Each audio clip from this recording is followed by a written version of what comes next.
Am I the asshole for beating my 25 male, girlfriend's 24 female, dad, 51 male, in a hot dog eating contest? Asshole? According to who? So the hot dog eating contest happened like 6 months ago during the summer, and I had no idea that I did anything wrong, but my girlfriend and I were arguing about something else, and she brought the contest up and said I had acted childishly, and I wanted to know if there was anything that I had to apologize for. Okay. This guy writes really like at a table, like, please tell me if I'm an asshole. Please, tell me quick. So, basically, 6 months ago, my girlfriend invited me to a food festival in her hometown. The day I arrived, I learned that there would be a hot dog eating contest, and the prize would be a $100 gift card to a large tech retail store. You can just say Best Buy. Being a casual competitive eater in college, I decided it would be a fun idea to enter and signed up on the website. I guess it could have been Micro Center too, but whatever. I'm editing. I'm at a table telling you if I'm an asshole or not. I need to know. Okay. When I told my girlfriend's family I had entered the contest, my girlfriend's dad good-naturedly clapped me on my back and said, "Let the best man win." Apparently, my girlfriend's dad had won the hot dog eating contest for the last 4 years and was somewhat expecting to win again. Wanting the gift card, I decided to give the contest my all. I ate a bunch of hot dogs. I wasn't even paying attention to what I was doing, but by the time I was done, I'd eaten 16 hot dogs in 5 minutes, beating my girlfriend's dad, who only ate 12 hot dogs. That's still a lot. That's still a lot, though. I'd still be proud. Yeah. When I was done, my girlfriend's brother Liam, 14 male, and a bunch of his friends mobbed me, calling me, quote, the Dogler. This is fake. This is amazing. You made up your own nickname and story for yourself. No, wait. Okay, so giving me high fives and clapping me on the back. Oh, fuck, this is fake. No, this is fake. So sad. They said I had dethroned the Dogler, pointing to my girlfriend's dad, and that I was the new Dogler. No one was calling him the Dogler. Yeah. Come on. Wait, hold on. That I was a real, quote, glizzied Rizzler.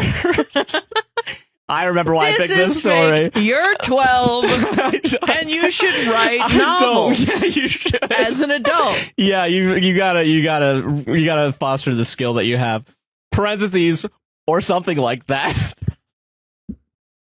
Or something like that. I don't remember it, but it did sound like rizzied Glizzler. Yeah. Glizzied Rizzler. Fuck. Oh, God damn it. And that I was just shoving, quote, glizzy after glizzy down my gullet. They posed for pictures with me. It was weird, but kind of fun. I got this. I guess I had a good time. Everyone calm down. Yeah. Later, my girlfriend's dad came up to me, shook my hand, and said I was good competition. He went home to do something in his wood shop, so I hung out with my girlfriend, Liam, and his friends. That something was crying. I mean, something was crying sadly alone in the darkened corner of his wood shop. Yeah. I read that the first time and was like, oh, fuck, is he going to be dead by the end of the story? Genuinely, I was like, oh, fuck. He went home to do something in his wood shop, so I hung out with my girlfriend, Liam, and his friends, going around to various food stalls and games. When we all ate dinner that night, the hot dog contest didn't come up at all, except for when Liam kept referring to me as the Dogler. Oh my God. And saying that he wanted to make a special Dogler shirt. Dogler shirt for me. We had a nice breakfast in the next morning. No sign that anything was wrong. Today, though, my girlfriend brought up in our argument that her dad was actually really wounded by losing the hot dog eating contest, but just didn't say anything to me. I said if I wasn't supposed to enter the contest, then was it really a contest at all? Okay, all right. Okay, all right. You're taking the Dogler. Your dad's not a man! You're taking the Dogler throne a little too seriously here. Yeah, all right. And she said that it was less about the contest, but about the special Dogler shirt. Liam made his dad a Dogler shirt for the years he won the contest, but I got the Dogler 2024 shirt. Like it's the Super fucking Bowl. God, she said that her dad only wanted to win the contest to connect with Liam, and if anything, I should be able to understand the masculine ego, so Reddit, am I the asshole? I, 40 male, fathered a child during an affair 12 years ago. The mom, 35 female, went to hospice within the last few weeks. Oh no. Did you know about this affair, child? Are you just finding out? Does your current family know? My wife, 38 female, Carol, and I were not married yet. We were together and I bought a house about 13 years ago. She was basically living there. We've been married for 10 years now. We have 2 boys, 10 and 7. Things have been fine. Just family life. I have not cheated on my wife while we were married.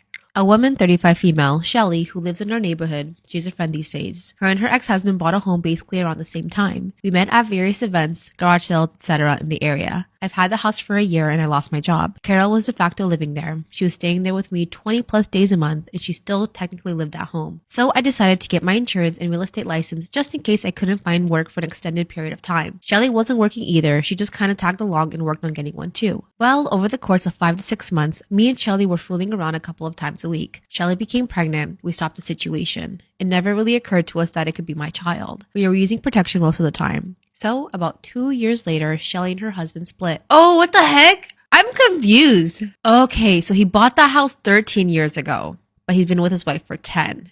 Oh, you did cheat on your girlfriend. She just wasn't your wife. Okay, you made it sound like you never cheated on her while you were in the relationship. You did cheat on her. You just cheated on her while she was your girlfriend. I hope I got this right, or my sick brain is not comprehending this correctly. You home wrecked your own relationship and someone else's. So, about 2 years later, Shelly and her husband split. He skips town and basically has had no contact. He came by during the holidays a few years back for a couple of days. I understand he has no relationship with their son. He doesn't pay child support. Shelly, Carol, and I are still friends. We haven't revisited the relationship at all. I honestly forgot it ever happened. Wait! The relationship was with all 3 of you!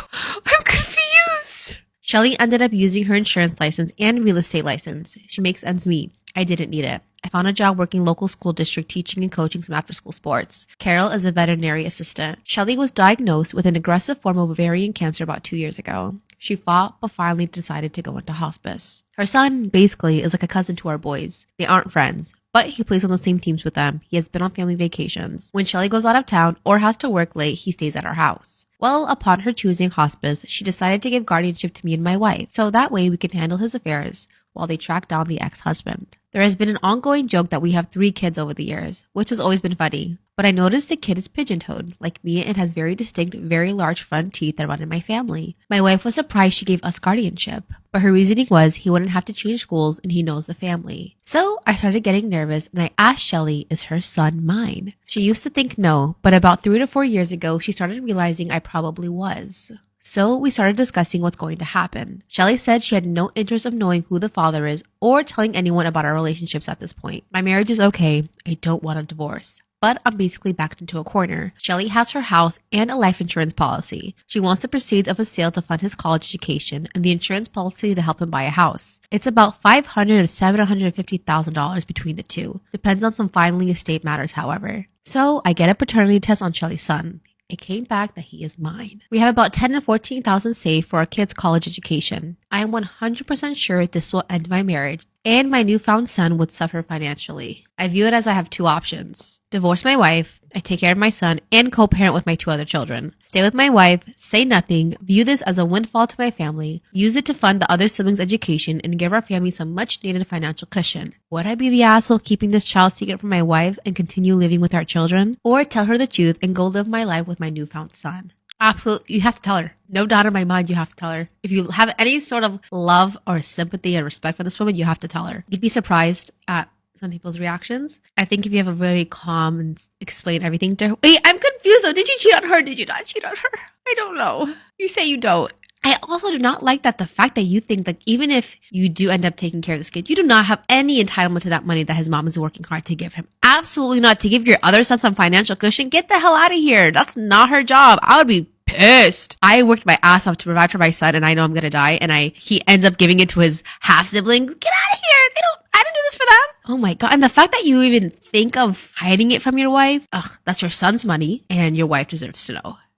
Am I the arsehole for not quitting my job at a strip club? Story time. So I was recently fired from a managing position at a spa. Now I have rent due, I have bills, so I needed another job ASAP. So my roommate, who is like 28, she works in a strip club doing bottle service. So one night I spoke to her and asked if there was any positions available, and luckily there was. I was hired right away on the spot and I started my first day a few weeks ago. Now, I am in no way a stripper. All I do is serve drinks and it is really, really good money and I enjoy the work. So my cousin, who we'll call Amy, is not the biggest fan of my new job. When I told her about my new job, she just looked at me in this really judgmental way and was like, be careful. Be careful with that attitude, more like Amy. Now, a little bit of context. Amy has 2 daughters, a 3-year-old and a 5-year-old. So, flash forward to yesterday. Amy texts me out of the blue and she's like, so what do your parents think about you working at a strip club? And I was like, oh, listen, I haven't actually told them yet. I'm actually more scared to tell them that I was fired. Amy then has the absolute audacity to send me this lengthy paragraph lecture. She's telling me that I need to find a new job and that I'm not going to find my forever man working in this industry. And then a really random comment she makes, she goes, this isn't you. Amy's like, this all comes from a place of love, you know, I'm not judging. Are you not, Amy? So I tell her, like, I'm not going to be working at a strip club forever, it's just to help me get back on my feet. She then says, well, listen, there is way more ways to make money than selling your body. First of all, we shouldn't be judging people's work. Second of all, I'm just serving drinks. Anyway, the conversation gets a little bit catty there. She just ends it with, well, I wish you the best of luck. She says, I pray that you find what is best for you soon. So I said to her after that, I appreciate that, love you. To which she just liked that message and didn't reply. A few hours later, apparently the conversation's not done, she sends me another message and this one did not make me feel loved at all.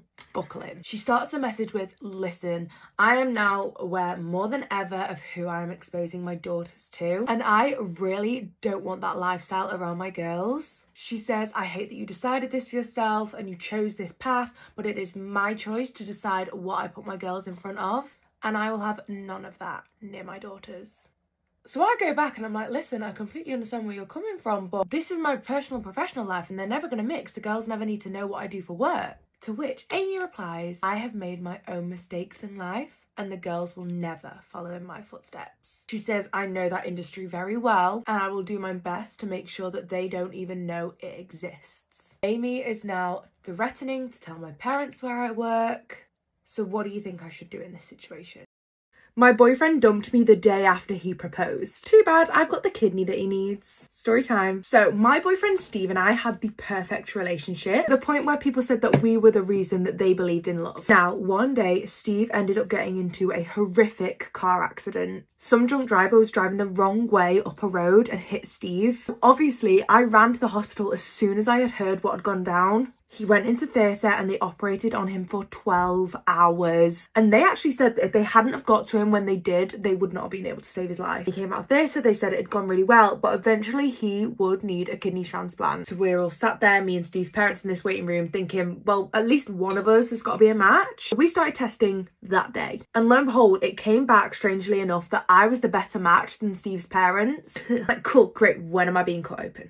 When can I give my guy a kidney? But the doctors made it very clear that they would not be operating on him anytime soon. They needed him to get a lot more strong. So they came up with a timeline that they would operate on Steve within the next 6 months. So now we're going to fast forward a little bit. Said that the accident made him realise that I was the one, that he wanted to marry me. I was the love of his life. So Steve proposed. The next day I go meet my girly pops. I go show them the ring and I come home. I am expecting to see my near-death boyfriend lying on the sofa, resting, recuperating, because, you know, he did get slammed into by a drunk driver only a few weeks ago.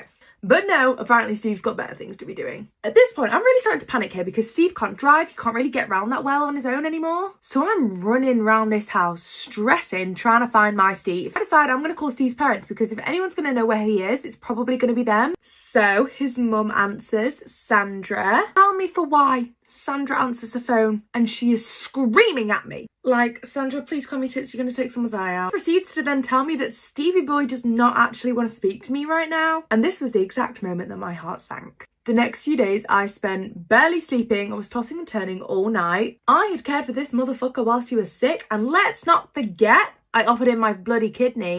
Absolutely baffling behaviour from Steve. Finally, one day, the phone rings. Beep, boop, beep. It's Steve. He goes on to explain that even though the accident had made him realise that he did really, really love me, he didn't actually want to spend the rest of his life with me. And then the insults started. This man is calling me all sorts of names. He's calling me lazy, unattractive, good for nothing. I just couldn't believe what I was hearing. My guy literally asked me to marry him yesterday. But at the end of all of this, he then goes on to say, but can we still be friends? Fucking no. Then the line dropped. He asked if it would still be okay to have my kidney. Call me old-fashioned. No ring, no kidney.